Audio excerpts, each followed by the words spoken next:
Hello, my friends. It's Bible Class Betty. Today's story is one of the hardest in the Bible, but it's also one of the most important. In Judges chapters 19, 20, and 21, we see what happens when a nation forgets God's way. It's a story of heartbreak, of justice, and a deep need for restoration. Before we dive into the lesson, we need to take a moment to look at our vocabulary. You see, the Bible uses words that, we might not hear much anymore, or sometimes they may mean something quite different than what we're used to. So let's make sure we understand them first. That way, the message will be even clearer. All right, let's get started. Abomination. Well, abomination is something that is really, really wrong or disgusting, especially to God. Why, in the Bible, it means something that goes against God's ways so strongly that it makes him very sad or angry. It's not just a little mistake, it's a big, serious sin. Abomination. Array. Array in these chapters means a group of soldiers lined up and ready to fight. It's usually a very impressive number. Baal or Baal. Remember, that was the main false god of the Canaanite people? Why, worship of Baal was a constant temptation for the Israelites. Why, they were to worship no one except God, not some hunk of stone. Blotted. Blotted. Why, in these chapters, blotted means something that was completely wiped out or erased, especially people or places that were destroyed because of great sin. Blotted.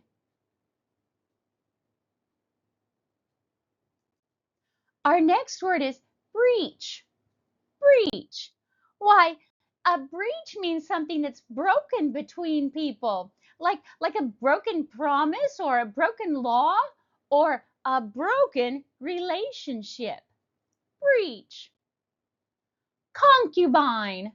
Concubine.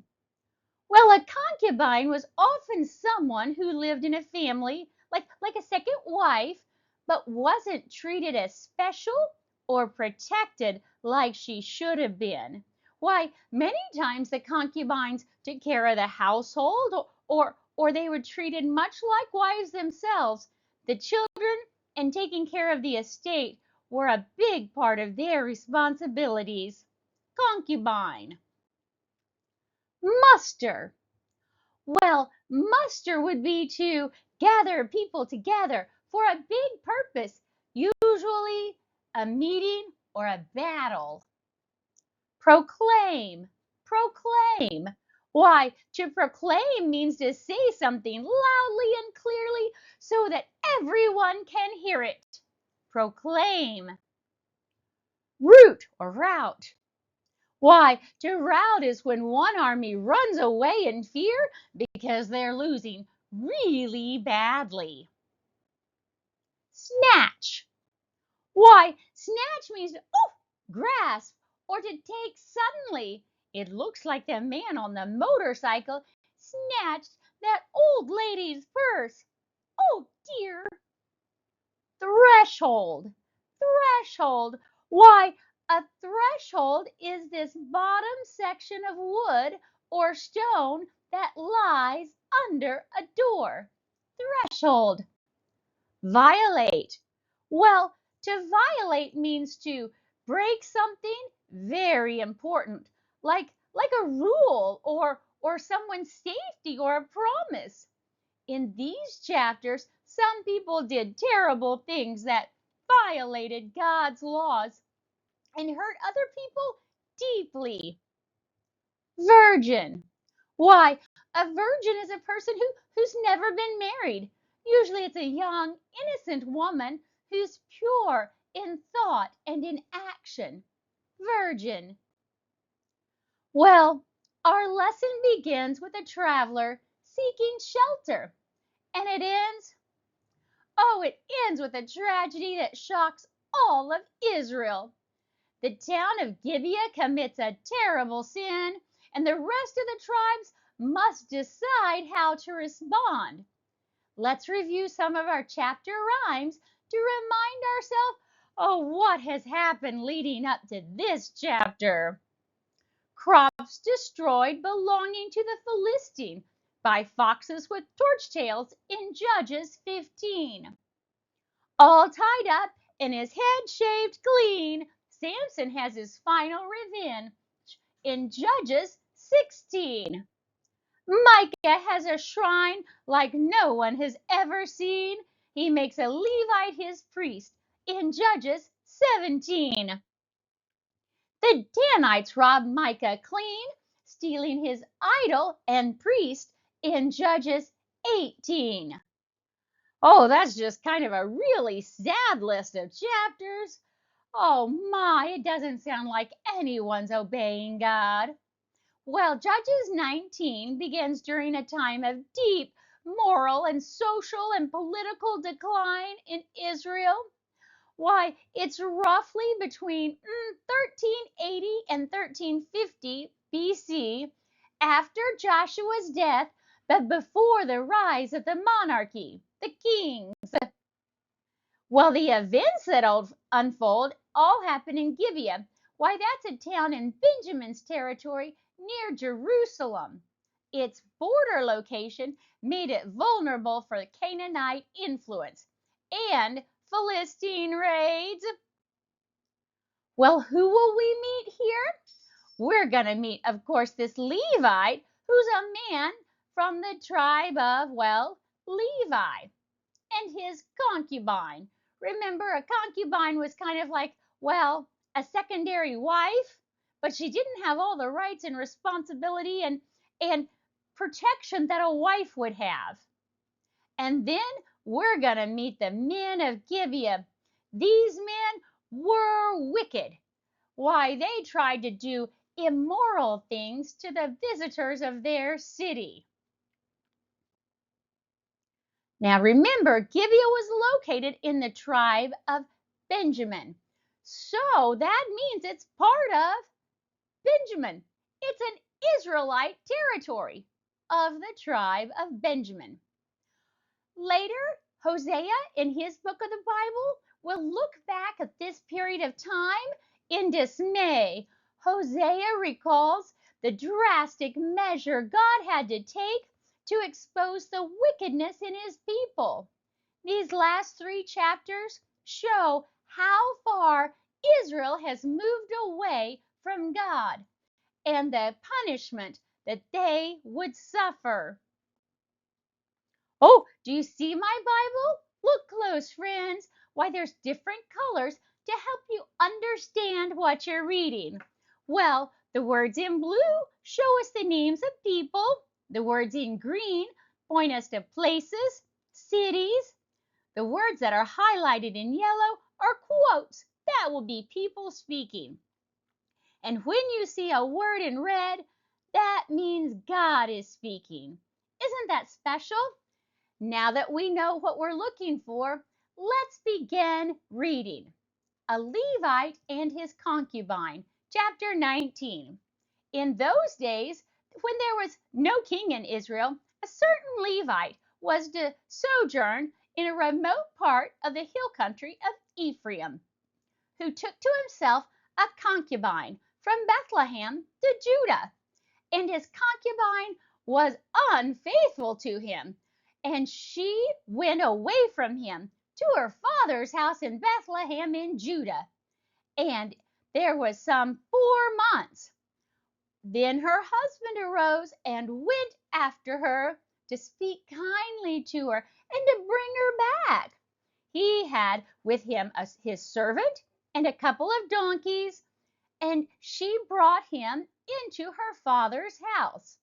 And when the girl's father saw him, he came with joy to meet him. Well, in theory, God was Israel's king, but in reality, each person did what they wanted with no regard for the Lord. Immediately following the statement that there was no king, we read of a man who had a concubine who was unfaithful to him. When the man comes to the father's house to reconcile with his concubine, the father is happy. After all, in those times, the concubine would have been disgraced for being separated from her husband. Verse 4. And his father-in-law, the girl's father, made him stay, and he remained with him 3 days. So they ate and drank and spent the night there. And on the fourth day they arose early in the morning, and as he prepared to go, but the girl's father said to his son-in-law, "Oh, strengthen your heart, take this morsel of bread, then after that you may go." So the two of them sat down, they ate and drank together. The girl's father said to the man, "Oh, please stay the night. Let your heart be merry." And when the man rose up to go, his father pressed him till he spent the night there again. You think he's wanting to spend more time with his daughter? Oh, well, on the fifth day he arose early in the morning to depart. And the girl's father said, "Strengthen your heart and wait until the day declines." So they ate, both of them. And when the man and his concubine and his servant rose up to depart, his father-in-law, the girl's father, said to him, "Oh, behold, now that the day is waned toward evening, please spend the night. Behold, the day draws to its close. Lodge here, and let your heart be merry. And tomorrow you shall rise up in the morning and head off on your journey to go home." But the man, the Levite, would not spend the night. He arose and departed, and arrived opposite Jabesh, that is, Jerusalem. He had with him a couple of saddled donkeys, and his concubine with him. Well, the girl's father had convinced this Levite to stay and to visit, causing him to linger several more days. Why, the fifth day begins in the same way. But by the afternoon, the Levite is determined to leave and to head off towards Jerusalem. The trouble that occurs in the following verses might have been avoided if the Levite had left when he originally intended. Verse 11. When they were near Jabesh, the day was nearly over, and the servant said to his master, "Come now, let us turn aside to the city of the Jebusites and spend the night in it." And the master said to him, "We will not turn aside to the city of foreigners who do not belong to the people of Israel, but we will pass on to Gibeah." Remember, in the land of Benjamin. And he said to his young man, "Come, and let us draw near one of these places and spend the night at Gibeah or Ramah." So they passed along and went their way. And the sun went down on them near Gibeah, which belongs to Benjamin. And they turned aside there to go in and spend the night in Gibeah. And he went in and sat down in the open square of the city, for no one took them into their house to spend the night. How rude! Huh! The Levite and his concubine chose not to stay in Jerusalem because it was ruled by the Jebusites. Why, they kept traveling till they got to the Israelite town of Gibeah. thinking the Israelite town would be much safer. And they sat down in the city square, but no one came to them and offered them a place to stay. Why, that was just a common courtesy. But they didn't do it. And behold, an old man was coming from his work in the field at the evening. The man was from the hill country of Ephraim, and he was sojourning in Gibeah. And the men of the place were Benjamites. And he lifted up his eyes and saw the traveler in the open square of the city. And the old man said, "Where are you going? Wait, where do you come from?" And he said to him, "We're passing from Bethlehem to Judah to the remote parts of the hill country of Ephraim, from which I come. I went to Bethlehem in Judah, and I'm going to the house of the Lord. But no one has come and taken me into his house. Why, we have straw to feed our donkeys, and with bread and wine for me and your female servant and the young man with you and your servants, there is nothing we're lacking." And the old man said, "Peace be with you. I will care for all of your wants. Only do not spend the night in the square." So he brought him into his house, gave the donkeys feed, and they washed their feet and ate and drank. Oh, finally, an older man came out from the field who was from Ephraim, and he invites the man and his concubine to come home with him. The man tells the old man, "Don't worry, I have plenty of provisions for him and his wife and his donkeys." The old man realized that there was danger in staying unprotected in the town square, but the old man offers shelter and provision for these travelers. Gibeah's crime. Now, as they were making their hearts merry, behold, the men of the city, worthless fellows, surrounded the house. Why, beating on the door. And they said to the old man, the master of the house, "Bring out the man who came into your house. We want to know him." And the master of the house, went out to them and said to them, "No, my brothers, do not act so wickedly, since this man has come under my house.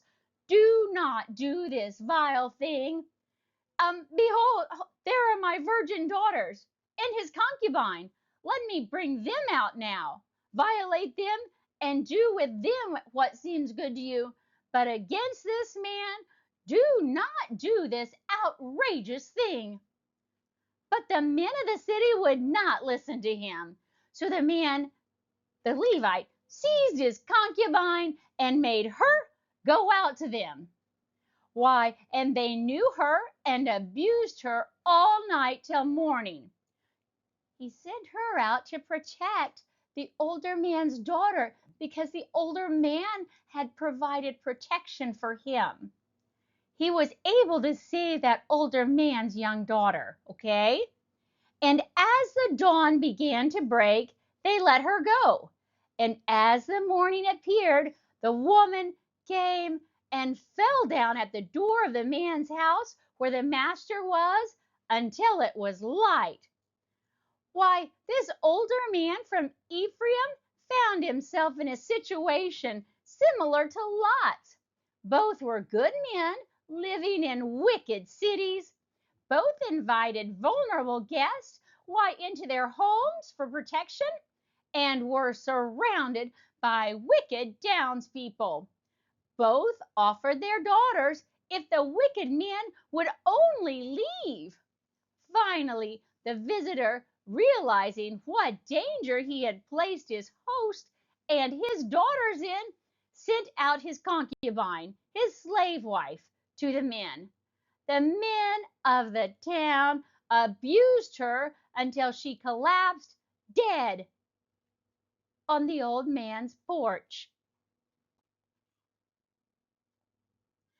And her master rose up in the morning, this is the Levite, and when he opened the doors of the house and went out on his way, behold, there was his concubine laying at the door of the house with her hand on the threshold. He said to her, "Get up, let's be going." But there was no answer. She's dead. Then he put her on the donkey. The man rose up and went away to his home. How do you think he's feeling? I bet he's angry.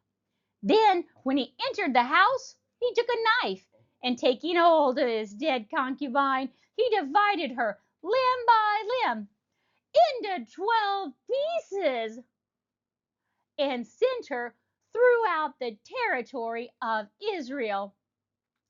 All who saw it, who got these pieces, these 12 pieces, said, "Such a thing has never happened or been seen from the day of the people of Israel came out of the land of Egypt until this day. Consider it, take counsel, we should speak." Why, when the Levite found out that his concubine was abused to the point of death on the porch, he was outraged. Remember, he thought that they would be safe staying with Israelite people. And the Israelite people they were more depraved and more wicked than the inhabitants of Canaan. He loads up her dead body on his donkey and takes her home. In disgust, he takes her body and divides it into 12 pieces and sends a piece to every tribe to shock and snap them back to reality of just how far these wicked people of Israel have become. Why, just how far they've moved away from God. Notice, this isn't an act of God that God told the man to do. The man didn't ask God for his advice. It was a man shocked and hurting and disgusted that a fellow Israelite would be so violated to the point of death by his fellow Israelites. Well, it's a sad chapter, but we need to remember where it happened. The concubine beaten and killed so extreme, cut into 12 pieces in Judges 19. Our story continues in chapter 20. We still have the Levite, the man from the tribe of Levi, whose concubine was killed in Gibeah.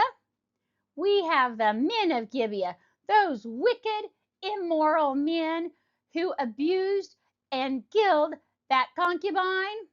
Why, we also have the army of Israel. 400,000 Israelites are going to assemble to take out the men of Gibeah. Well, the events in Judges 20 are going to take place primarily around Mizpah and Gibeah in Benjamin and towards Bethel. Verse 1, then all the people of Israel came out from Dan to Beersheba, including the land of Gilead. And the congregation assembled as one man to the Lord at Mizpah. And the chiefs of all the people of the tribes of Israel presented themselves in an assembly of the people of God, 400,000 men on foot that drew a sword. Now, the people of Benjamin heard that the people of Israel had gone to Mizpah. And the people of Israel said, "Tell us, how did this evil happen?" Well, all the people of Israel had moved together in unison to find out why they were sent such gruesome packages. The body part seemed to have been an invitation for Israel to find out about the atrocities committed in Gibeah by the men of Benjamin. And the Levite, the husband of the woman who was murdered, answered and said, "I came to Gibeah, that belongs to Benjamin, I and my concubine, to spend the night. And the leaders of Gibeah rose against me and surrounded the house against me by night. And they meant to kill me, and they violated my concubine and she is dead. So I took a hold of my concubine and cut her into pieces and sent her throughout all the country of the inheritance of Israel, for they have committed abomination and outrage in Israel. Behold, you people of Israel, all of you, give your advice and counsel here. And the people arose as one man and saying, none of us will go to his tent, and none of us will return to his house. But now, this is what we will do to Gibeah. We will go down against them by lot, and we will take 10 men of 100 throughout the tribes of Israel, and 100 of 1,000, and 1,000 of 10,000, and bring provisions for the people, and that when they come, they may repay Gibeah of Benjamin for all the outrage that they have committed in Israel. So all the men of Israel gathered against the city, united as one man. So we see that the Levite recites just the bare facts of what had happened in Gibeah. A second time, Judges says they acted as one man. 1/10 were selected to take care of the food and provisions, so the rest of the army could focus on bringing vengeance against the criminals in Gibeah. Verse 12, and the tribes of Israel sent men through all the tribes of Benjamin, saying, what evil is this that has taken place among you? Now, therefore, give up the men, those worthless fellows in Gibeah, that we may put them to death and purge the evil from Israel. Pretty simple, right?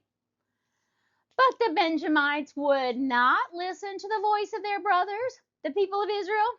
And the people of Benjamin came together out of the cities to Gibeah to go to battle against the people of Israel. And the people of Benjamin mustered out of their city on that day 26,000 men who drew the sword, besides the inhabitants of Gibeah, who mustered 700 chosen men. Among all those 700 chosen men who were left-handed, every one of them could sling a stone at a hair and not miss. Uh-oh. Well, the men of Israel sent envoys to Benjamin saying, surrender those men that committed this violent act against the man's concubine. But Benjamin wouldn't do it. They wouldn't listen. So they prepared 26,700 swordsmen to fight against Israel. And among them were 700 left-handed men who could swing a stone, like David did at Goliath, at a hair and not miss.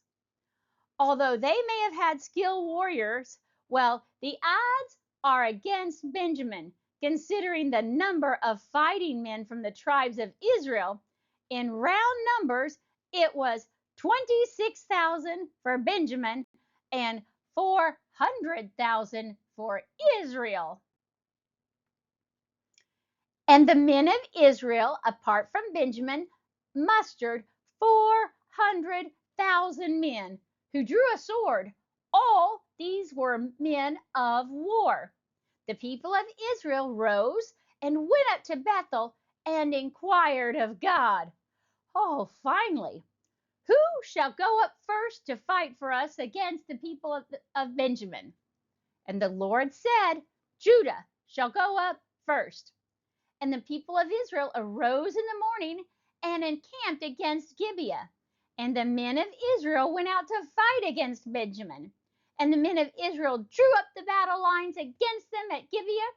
The people of Benjamin came out of Gibeah and Benjamin destroyed that day 22,000 men of the Israelites.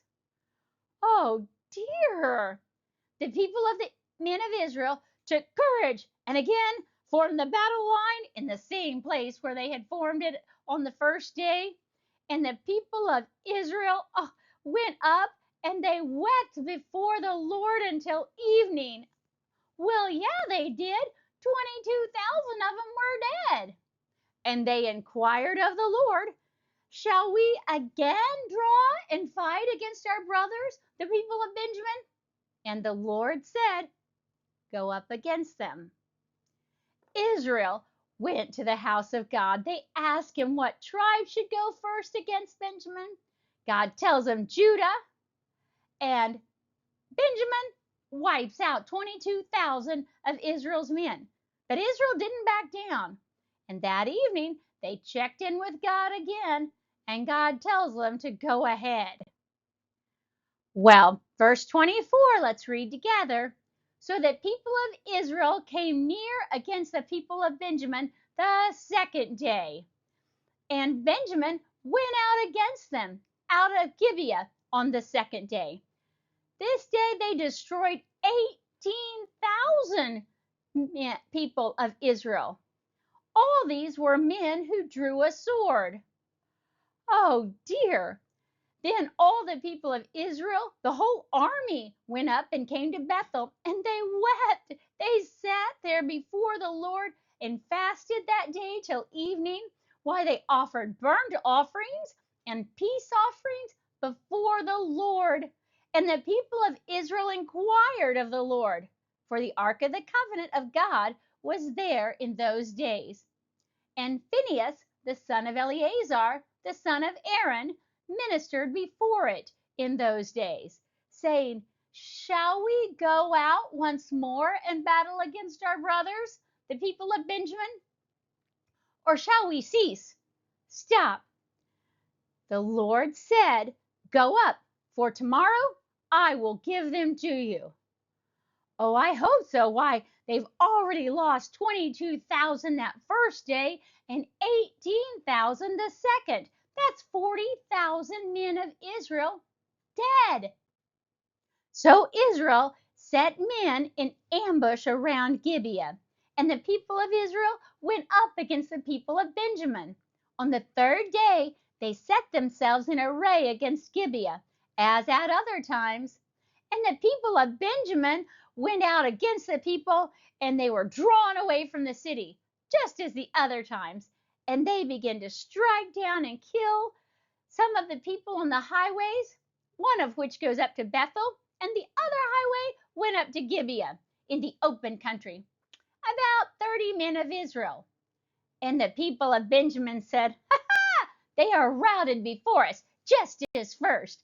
But the people of Israel said, let's flee and draw them away from the city out to the highways. Oh, they have a plan. And all the men of Israel rose up out of their places and set themselves in array at Beth Tamar. And the men of Israel who were in ambush rushed out of their place from Gibeah. And there came out against Gibeah 10,000 chosen men out of all of Israel. And the battle was hard. But the Benjamites didn't know that disaster was close upon them. And the Lord defeated Benjamin before Israel. And the people of Israel destroyed 25,100 men of Benjamin that day. All these men who drew the sword. So the people of Benjamin saw that they were defeated. The men of Israel gave ground to Benjamin, because they trusted the men in ambush whom they have set against Gibeah. Then the men in ambush hurried against Gibeah. The men in ambush moved out and struck the city with the edge of the sword. Now the appointed signal between the men of Israel and the men in the main ambush was that when they made a great cloud of smoke rise up out of the city, the men of Israel should turn in battle. Now Benjamin had begun to strike down and kill about 30 men of Israel, and they said, surely they are defeated before us, just as the first battle. But when the signal arose out of the city, a column of smoke, the Benjamites looked around behind them And behold, the whole city went up in smoke to heaven. And the men of Israel turned, and the men of Benjamin were dismayed, for they saw that disaster was close upon them. Therefore they turned their backs before the men of Israel, the direction of the wilderness. Okay, so they're turning around back towards their city. And they were overtaken in battle. And those who came out of the cities were destroying them in their midst. Surrounding the Benjamites, they pursued them and trod them down from Nohah as far as the opposite of Gibeah on the east. 18,000 men of Benjamin fell, all of them men of valor, and they turned and fled toward the wilderness at the rock of Rimmon. 5,000 men of them were cut down on the highways, and they were pursued hard to get them, and 2,000 men were struck down, so that all who fell that day of Benjamin were 25,000 men who drew the sword, all of them men of valor. But 600 men turned and fled toward the wilderness, the rock of Rimmon, and remained at the rock of Rimmon 4 months. And the men of Israel turned back against the people of Benjamin and struck them with the edge of a sword. Why, the city, the men, beasts, and all they found, and all the towns that they found were set on fire. So Israel's strategy was to prepare an ambush for Gibeah. They assembled in battle formation and enticed the Benjamites out of the city. The Israelites let the Benjamites believe that they were winning, which was easy to believe given those first days of battle.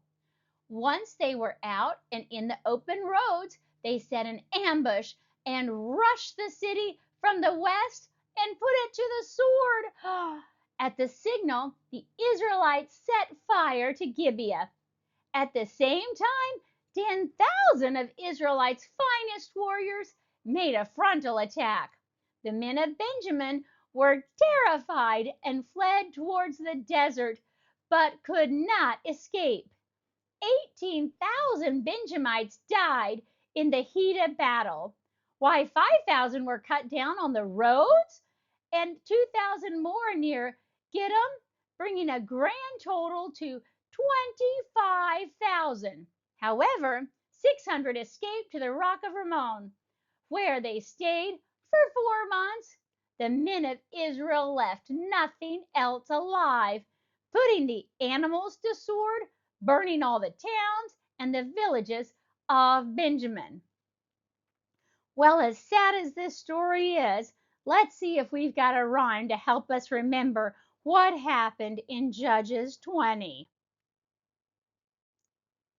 400,000 men with swords, that seems plenty, to take on the Benjamites in Judges 20. Well, we're continuing this story in Judges 21, and it's going to follow just immediately after the events we finished reading. We're going to be in Mizpah, Bethel, and Jabesh Gilead. Why, we're going to stop by where those 600 are hiding at that rock of Rimmon and Shiloh. Each site plays a key role in the aftermath of Israel's civil war and the restoration of the tribe of Benjamin. So we still have the elders who had devised a plan to save the tribe of Benjamin from extinction. And of course, we're going to still be discussing the men of Benjamin who survived that battle. Wives provided for the tribe of Benjamin. Now remember, if everybody's been killed and all we have left are those men, how are they going to get married? How are they going to have more children? How will there ever be more Benjamites? That's the problem we're going to be reading about. Now the men of Israel had sworn at Mizpah, no one of us shall give his daughter to marry a Benjamite. And the people came to Bethel and sat there till evening before God. And they lifted their voices and wept bitterly. And they said, O Lord, God of Israel, why has this happened in Israel, that today there should be one tribe lacking in Israel? The men of Israel, in this heat of anger and battle, had taken an oath that none of them would give their daughter in marriage to a Benjamite. They wanted to treat Benjamin with the same contempt as the Canaanites, if Benjamin insisted on acting like a Canaanite. Now they realized they'd gone too far. Israel now realizes that the entire tribe of Benjamin could die off with no spouses to carry on their family line. But because they have made this oath, a promise to God, they can't go back on their word. And the next day, the people arose early and built an altar there and offered burnt offerings and peace offerings. And the people of Israel said, which of all of the tribes of Israel did not come out in the assembly of the Lord? And they had taken a great oath concerning him who did not come against the Lord. Why, they had said if they didn't come out and help them at Gibeah, they will surely be put to death. And the people of Israel had compassion for Benjamin their brother and said, one tribe is cut off from Israel this day. Why, what shall we do for wives for those who are left? Since we have promised by the Lord that we will not give any of our daughters for their wives. And they said, what one is there of the tribes of Israel that didn't come out to the Lord at Mizpah? Any of us that weren't there, that didn't make that oath or that promise? And behold, no one had come to the camp from Jabesh Gilead. Oh, to the assembly. For when the people were mustered, behold, not one of the inhabitants of Jabesh Gilead was there. So the congregation sent 12,000 of their bravest men and said, go strike down the inhabitants of Jabesh Gilead with the edge of the sword. Remember, because they didn't come help out with that battle against Benjamin. Also, the women and the little ones. But this is what you should do. Every male and every female who has been married, devote to destruction. And they found the inhabitants of Jabesh Gilead 400 young virgins, young women who had not been married, and they brought them to the camp of Shiloh, which is in the land of Canaan. Well, 12,000 fighting men were sent to kill off everybody in Jabesh Gilead, but they came home with those 400 young women for Benjamin. Then the whole congregation sent word to the people of Benjamin who were at the rock of Rimmon and proclaimed peace with them. And Benjamin returned at that time to its home. And they gave them the women whom they had saved alive, the women of Jabesh Gilead. But they weren't enough for them. Remember, we've got 600 men and only 400 wives. And the people had compassion on Benjamin because the Lord had made a breach in the tribes of Israel. Then the elders of the congregation said, what shall we do for wives for those who are left, since the women are destroyed out of Benjamin? And they said, there must be an inheritance for the survivors of Benjamin, that a tribe not be blotted out from Israel. Yet we can't give them give them wives from our daughters, for we had sworn, cursed be he who gives a wife to Benjamin.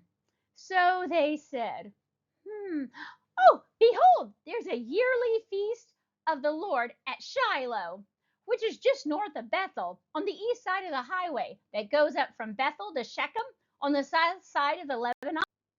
Verse 20, and they commanded the people of Benjamin, saying, go, lie in ambush in the vineyards and watch.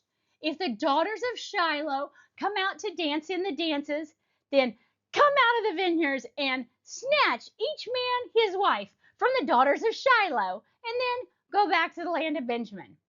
And when their fathers or their brothers come and complain to us, why, we'll say to them, grant them graciously to us, because we did not take for each man of them his wife in battle, neither did you give it to them in battle. Break your oath, or else you would be guilty. And the people of Benjamin did so, and took their wives according to their numbers from the dancers whom they carried off. Then they went and returned to their inheritance, and rebuilt the towns and lived in them. So Israel had made this peace offering with the Benjamites at the rock of Rimmon. And why the problem is startling, they can't give them daughters because, well, they've sworn they won't. But suddenly they remember that annual festival that was about to take place north of Bethel. They instruct the remaining 200 Benjamites to hide in the vineyard nearby, and when the girls of Shiloh start to dance, each man should grab a girl and carry her off to be his wife. And that's what they did.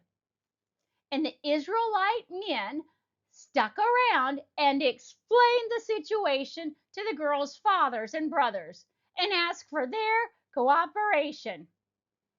Crazy. And the people of Israel departed from there at that time, every man to his tribe and family, and they went out, every man to his inheritance.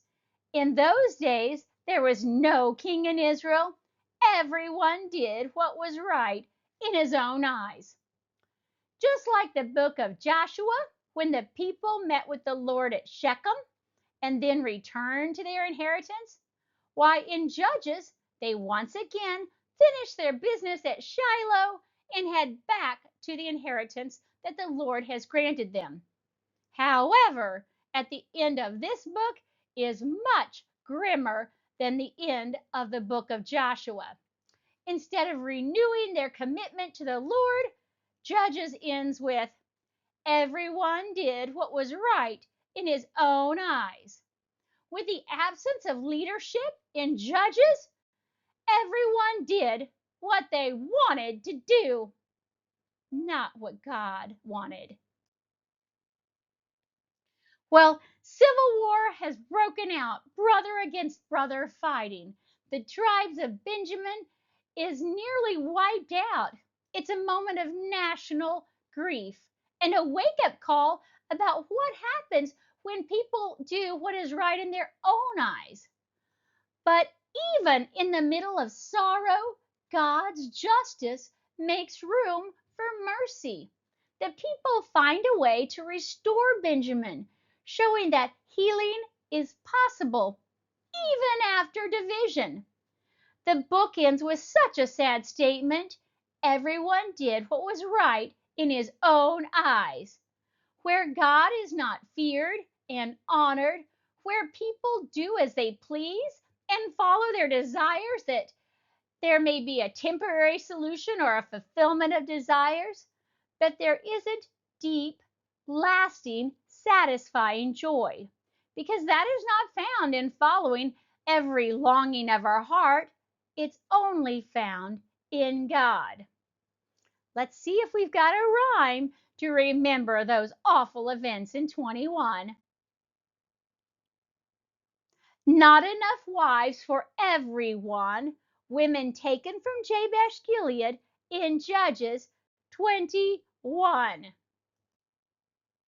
Well, there's not a lot that's funny in this story, but I at least tried to find some kind of a cartoon for you.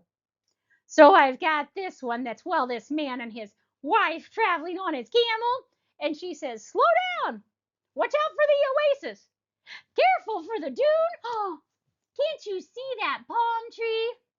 Why, she's kind of a backseat driver of a camel. Oh, look at this. Why, this one guy has on his little outfit, and the other guy's looks like it's all worn. And he says, Why, this is a new distressed outfit. Why, it looks like I've worn it in the desert for decades. Well, our homework this week is going to be in your study guide, Judges chapters 11 and 12. Now, I'd also like you to review your chapter headings in Joshua 1 through 24, Judges 1 through 21. You guys, this story is tough, but it teaches us something powerful.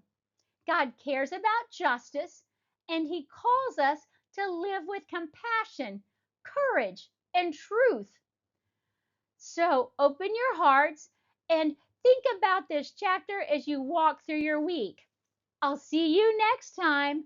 Bye-bye.